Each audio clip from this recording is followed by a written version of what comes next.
লখিমপুৰৰ 5গৰাকী গডমানিক মেডেল পিন্ধালে এগৰাকী আৰক্ষী বিষয়া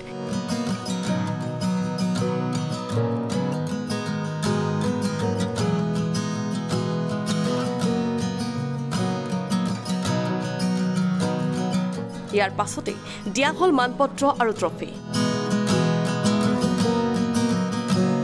এই দৃশ্য লখিমপুৰৰ দবা একাডেমীৰ লখিমপুৰ জিলা দবা সন্থাৰ উদ্যোগত অনুষ্ঠিত কৰা হৈছিল জিলা মুকলি দবা বাছনি প্ৰতিযোগিতা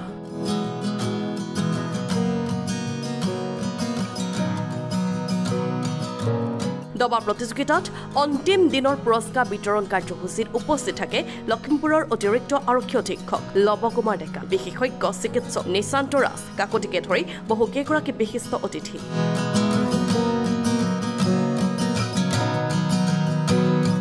হয় আজি আপোনাৰ এখন অনুষ্ঠান যোনটো হৈছিলে এটো লখিমপুৰ চেছ একাডেমীৰ ফালৰ পৰা অনুষ্ঠানটা কৰিছিলে গোটে মাহটো এটা মানে বেলেগ বেলেগ টুৰ্নামেণ্টছ চলি আছিল বেলেগ বেলেগ এজ ক্যাটাগৰী টুৰ্নামেণ্ট চলি আছিল আজি আপোনাৰ সমাপ্তি হৈছে আৰু তাতে গোটে প্ৰাইজ ডিস্ট্ৰিবিউচন কৰা হৈছিল আমাৰ চেছ একাডেমী এতিয়া এক বছৰে হৈ গ'ল তেখেতলোকে খুবেই ভাল পদক্ষেপ লৈছে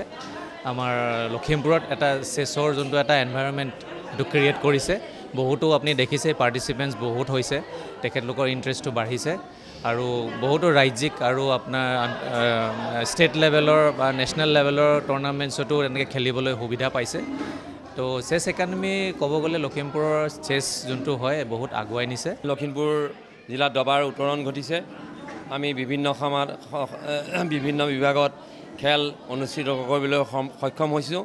লখিমপুৰ জিলাখনত বৰ্তমান 13জন নতুন খেলুৱৈ ৰেটিং পাইছে 5জন খেলুৱৈ নেশ্যনেল খেলিবলৈ গৈছে আণ্ডাৰ 7তো গৈছে আৰু অসম টিমত তেওঁলোক সিলেকশ্যনো হৈছে কিবা জানো এটো আমাৰ বাবে গৌৰৱৰ কথা এই অনুষ্ঠানত লখিমপুৰ জিলা ভিত্তিত হোৱা দবা প্ৰতিযোগিতাত স্থান খেলুৱৈসকলক বিতৰণ কৰা হ'ল পুৰস্কাৰ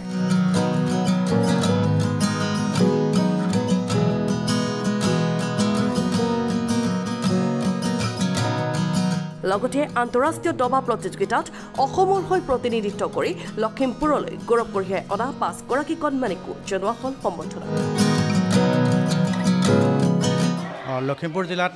বৰ্তমান আমাৰ জিতুমণি নিয়োগ ডাঙৰীয়া আৰু বিজয়া বাইদেউৰ সহযোগত এটা চেছ খেলৰ সুস্থ বাতাবৰণ সৃষ্টি হৈছে যাৰ ফলত আমাৰ ল'ৰা ছোৱালী নেশ্যনেল পৰ্যায়লৈ খেলিবলৈ গৈছে এইবাৰ পোনপ্ৰথমে তেওঁলোকক ধন্যবাদ জনাইছোঁ আৰু আমাৰ সন্মানীয় বিধায়ক মানৱ ডেকা ডাঙৰীয়া আমাৰ চেছ একাডেমীক এটা সুন্দৰ গৃহ উপহাৰ দিয়াৰ বাবে তেওঁকো ধন্যবাদ জনাইছোঁ আশা কৰিম আমাৰ এই লখিমপুৰ চেছ একাডেমীৰ জয়যাত্ৰা চলি যাব আৰু এদিন ৰাষ্ট্ৰীয় পৰ্যায়ত উজ্বলিব ব্যুৰ ৰিপৰ্ট লখিমপুৰ টুডে